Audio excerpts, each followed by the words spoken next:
Lick 14, Walking Blues Shuffle. This one's going to be in the key of G. This is kind of coming out of the Texas scene, the Texas blues scene. It incorporates some long notes, notes that ring up until the next pitch to really fill out the bedrock of the track, to really fill in that low end and keep it chugging along. I'll play it for you, and then we'll break it down.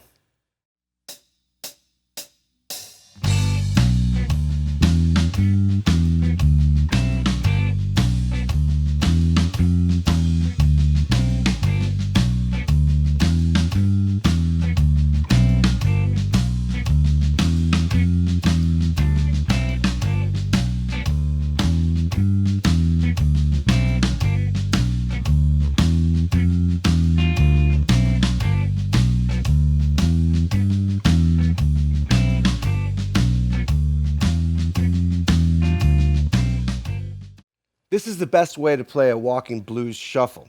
Okay, we're in the key of G, and here's going to be the pitches that we're going to use are going to be G, 3rd fret of the E string. We're going to want to start with this pattern with our 2nd finger. Okay, then we're going to go to a B, 2nd fret of the A string, to a D, 5th fret of the A string, to an E, 2nd fret of the D string, up to a G, 5th fret of the D string. So the whole first part is, and then it goes right back down the same way you came up.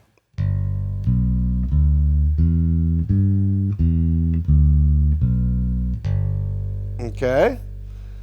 Now, you notice every note that I play, every pitch that I play, I'm not leaving any holes in there. I'm not going. See, there's a difference. There's a big difference when playing these Texas shuffles. Watch.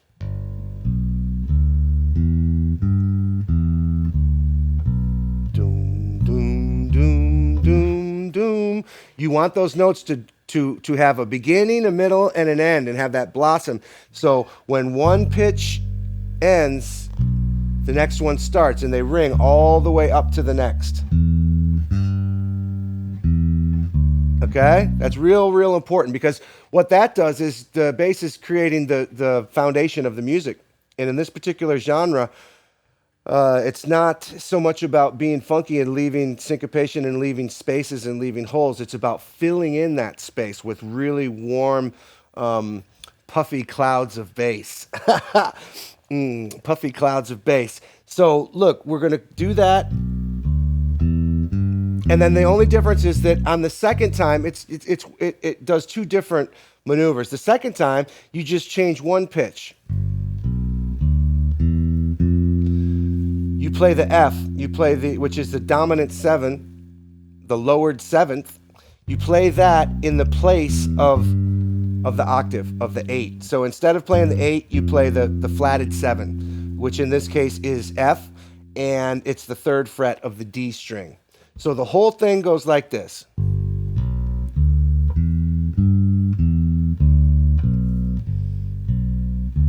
Here's the F.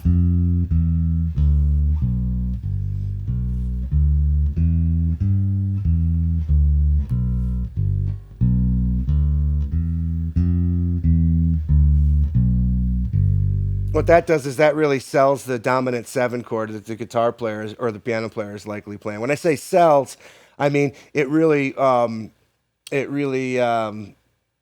supports the harmony. It really supports the harmony well by playing that dominant 7, because that would be in the higher register of the chord of the harmony that would be accompanying it.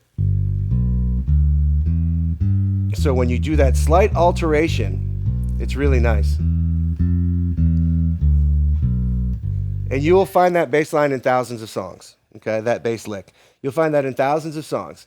Now, like I was saying in a previous lick demonstration, we have that same pattern can be played in any key. You can transpose it all over the whole instrument. So.